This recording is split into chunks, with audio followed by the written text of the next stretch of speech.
సోదరులు నానాజీ గారు జగన్మోహన్ రెడ్డి గారి గురించి మాట్లాడారు. సంస్కారవంతమైన కాపు కుటుంబంలో పుట్టిన ఏ వ్యక్తి అయినా ఇంత సంస్కారహీనంగా మాట్లాడరు.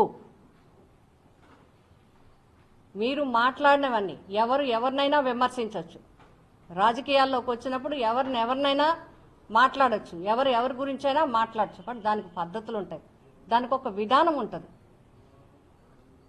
కానీ మీరు మాట్లాడిన పద్ధతి ఏంటి? ఎందుకు జగన్మోహన్ రెడ్డి గారు ఎక్కడికో రావాలి? ఎందుకు జగన్మోహన్ రెడ్డి గారు మీరు పిలిస్తే రావాలి? ఆయన సొంత నియోజకవర్గం, సొంత జిల్లా ఉంది, కుటుంబ పరంగా ఎప్పటి నుంచో ఆయన వస్తున్నారు. ఇదే ముఖ్యమంత్రి ఇప్పుడు రాలేదు. ఆయన తండ్రి దగ్గర నుంచి ఆ కుటుంబంలో ఎన్నో చేసుకొచ్చారు.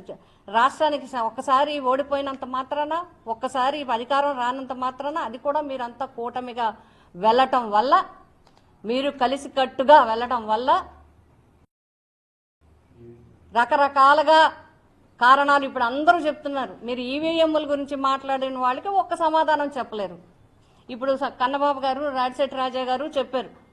ఈ 5 పేర్లు ఇవే కాదు, మీడియా వారిని, సోషల్ మీడియా వారిని మీరు ఎన్ని స్టేషన్లు తిప్పారు, ఎన్ని జిల్లాల్లో, ఎన్ని పోలీస్ స్టేషన్లో ఒక్కొక్క వ్యక్తి మీద కేసులు పెట్టారు, ఏ రకంగా మీరు ఏడిపించారు, ఏ రకంగా పోలీస్ స్టేషన్లో పిలిచి రోజులు కూర్చోబెట్టారు.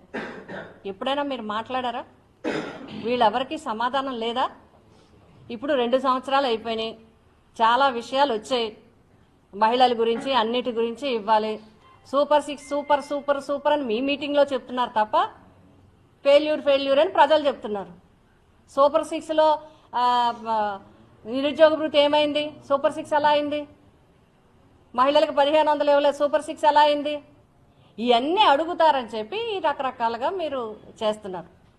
కాబట్టి ఏదైతే మీరు జగన్మోహన్ రెడ్డి గారి గురించి, మాజీ ముఖ్యమంత్రుల గురించి, మా రాష్ట్ర పార్టీ అధ్యక్షుల గురించి తప్పుడుగా మాట్లాడారో తక్షణం వాటిని విరమించుకోవాలి. మేము తీవ్రంగా ఖండిస్తున్నాం. రెండోది, ఈ మీటింగ్ సమావేశం సందర్భంగా విలేకరులు అడిగిన ప్రశ్నకి మరి మేము సమావేశం పెట్టుకుంటున్నాం, మేము అందరం కలుసుకుంటున్నామనో మరి దేనికనో వెంటనే రేపు సమావేశంగా ఈరోజు ఏదో ఒక ప్రోగ్రాంకి వచ్చారు. వచ్చిన సందర్భంగా విలేకరు గారు అడిగారు, కాపులు కులం ఏమీ లేదండి అని అన్నారు అని. నేను వినలేదమ్మా, ఒకవేళ అనుంటే అది కరెక్ట్ కాదు. నేను ముందు గురించి కూడా మాట్లాడలేదు, నేను చాలా సభ్యతగా మాట్లాడాను.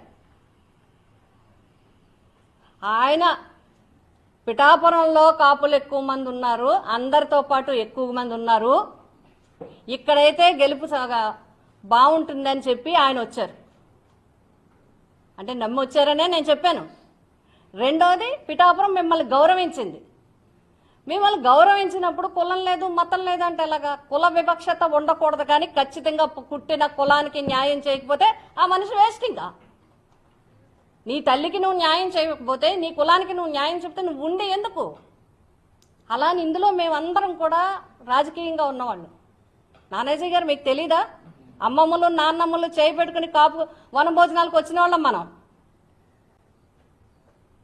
కులం గురించి మనం ఎంత ఉపయోగపడ్డామో, కులం గురించి మనం ఎంత సేవ చేసామో, ఎవరు మా దగ్గరికి మన జిల్లాలో, ముఖ్యంగా మన జిల్లాలో, మిగతా రాష్ట్రం అంతా లేకపోతే ఉమ్మడి తూర్పుగోదావరి జిల్లా, ఇక్కడ ఎవరికి చిన్న కష్టం వచ్చినా, అన్ని కులాలతో పాటు కాపు కులంకి ఎవరికైనా ఇబ్బంది వచ్చింది, ఒక హాస్పిటల్, ఒక స్కూలు, ఒక యాక్సిడెంట్, ఒక పోలీసు, ఒక ఇది, ఎక్కడ ఏది వచ్చినా మేమెప్పుడు ఏ టైం అయినా అందరం మేము అందుబాటులో ఉండి వాళ్ళకి సేవ చేస్తాం. అలాంటిది మీరు పిఠాపురం ఎందుకు వెళ్ళారు? అత్తూరురా? ఏ సోదరా? అత్తూరురా లేకపోతే అమ్మగారురా? ఏంటిది? పిఠాపురం నేను ఎప్పుడు వెళ్ళానో తెలుసా? 1994లో అన్న ఎన్టీ రామారావు గారు టికెట్ ఇచ్చి పిఠాపురం ఆడబొడుచని బొట్టు పెట్టి పంపిస్తే అక్కడికి వెళ్ళాను. ఆ రోజు నుంచి ఈ రోజు వరకు కన్న బిడ్డ కన్నా ఎక్కువగా నన్ను పిఠాపురం గౌరవించింది. నాకు పిఠాపురం ఎప్పుడు లోడ్ చేయలేదు. ఆ అన్న ఇచ్చిన తర్వాత 20 రోజులకి నా టికెట్ అప్పుడు రాజకీయ కారణాల వాళ్ళు తీసేస్తే 2009లో అన్నయ్య చిరంజీవి గారు అంటే మీరు చిరంజీవి గారిని అడుగుతున్నారా? ఇప్పుడు మీరు చిరంజీవి గారిని ప్రశ్నిస్తున్నారా పిఠాపురం ఎందుకు ఇచ్చారు గీత గారికని? చిరంజీవి గారిని ప్రశ్నిస్తున్నారా మీరు అని అడుగుతున్నాను నేను. ఎందుకు పిఠాపురం ఇచ్చారు గీత గారికని మీరు ఆయన్ని ప్రశ్నిస్తున్నారా? 294 సీట్లుంటే మీరు 175లో 21 ఎక్కారు. మీరు 294లో 18 మంది నెగ్గితే పిఠాపురం నెగ్గించింది. ఎందుకంటే చిరంజీవి గారిని, వంగ గీత గారిని కాదు, ఆ రోజు చిరంజీవి గారి మీద ఉన్న అభిమానంతో నా అప్రోచ్తో ఆ రోజు నాకు ఇప్పటికీ అదే చెప్తాం మేము. మొన్న దాంట్లో కూడా మీరు చిరంజీవి గారినే ఉపయోగించుకున్నారు. అప్పుడు ప్రజారాజ్యమైనా ఇప్పుడు జనసేన చిరంజీవి గారి మాట ఇవ్వటం వల్ల మొన్న పిఠాపురం అంతా కూడా నెగ్గించారు. పోనీ మీరు చెప్తాను, మీరే అంటున్నారు పిఠాపురం మీరు ఎందుకు వెళ్ళారు, పిఠాపురం ఆయన ఎందుకు వచ్చారు చెప్పండి. పిఠాపురంలో కాపులు ఎవరు లేరు, కాపులు మాకేమో అభిమానం కాదు, మేమేం పిఠాపురం అందుకు రాలేదని చెప్పమనండి. ఎందుకండి మీరు పవన్ కళ్యాణ్ గారిని ప్రశ్నార్థకంలో పెడతారు? ఇలాగే అడ్డదిడ్డంగా మాట్లాడే అలాంటి ఆయన ఏమన్నారు మొన్న వచ్చి, నాకు 21 మంది ఎమ్మెల్యేలు ఉన్నారు, 3 ఎంపీలు ఉన్నారు, ఇంతమంది ఉన్నారు, ఎవరూ మాట్లాడట్లేదు, నేనే వచ్చి మాట్లాడుకోవాల్సి వస్తుంది అన్నారు. ఆ ప్రెస్టేషన్తో మీరు ఏది పడితే అది జగన్ గారిని అందరినీ మాట్లాడుతున్నారు.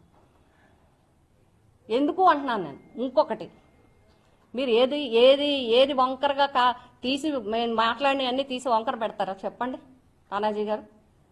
మేము మాట్లాడి మొన్న జరిగిన మీటింగ్ ఏంటి, మేము అందరూ ఉన్నారు అక్కడ. 8 మంది 7 ఎక్స్ మినిస్టర్లు ఉన్నారు, 1 deputy CM, X deputy CM ఉన్నారు, ఎంపీలు, ఎక్స్ ఎమ్మెల్యేలు, ప్రజెంట్ ఎమ్మెల్సీలు అందరూ ఉన్నారు. బొత్స సత్యనారాయణ గారు ఫ్లోర్ లీడర్, ఆయన ప్రతిపక్ష నాయకుడు ఆయన ఉన్నారు, అనేక మంది చైర్మన్లు అందరూ వచ్చారు. వీళ్ళందరినీ అంటే కాపులు కుక్కల కింద పోలిస్తారా? కాపుల్ని కుక్కలతో పోల్చడం సమంజసమా? నిజమైన కాపు బిడ్డ మాట్లాడవలసిన మాట ఇదేనా? మీకు తెలీదా కాపులు ఎలా ఉంటారో? కాపులు ఒక మాట పడరు, ఒక మాట అనరు. అలాంటిది మీరు ఈ రకంగా మాట్లాడడం ఎంత తప్పు? దీన్ని కూడా మేము తీవ్రంగా ఖండిస్తున్నాం. ఈ విషయానికి క్షమాపణ చెప్పాలి. మీరు మీ మాటలని వెనక్కి తీసుకోవాలి, క్షమాపణ చెప్పాలి. ఆడబడుచుగా నేను అడుగుతున్నాను, ఈ రకంగానా? రెండోది, మేమేమి చర్చించలేదంట, ఏదో గబగబా మాట్లాడేసామంట. అసలు నేను ఇందాకనే అడుగుతున్నాను, మీకెందుకు ఉలికిపాటు? రేపు తెలుగుదేశం వాళ్ళు కూర్చుంటారు, ఆల్రెడీ వాళ్ళు రహస్యంగా కూర్చుంటున్నారు, వాళ్ళు ఆల్రెడీ వాళ్ళ ప్రయత్నం వాళ్ళు చేసుకుంటున్నారు. మేమేదో మా కార్యక్రమం మా పార్టీ పరంగా మేము తీసుకున్నాం, మీకెందుకు? మేము అడిగిన ఎజెండా ఏం కనపడలేదా? కన్నబాబు గారు లాస్ట్లో అందరితో చర్చించి చదివిన ఎజెండా మీకు వినపడలేదా?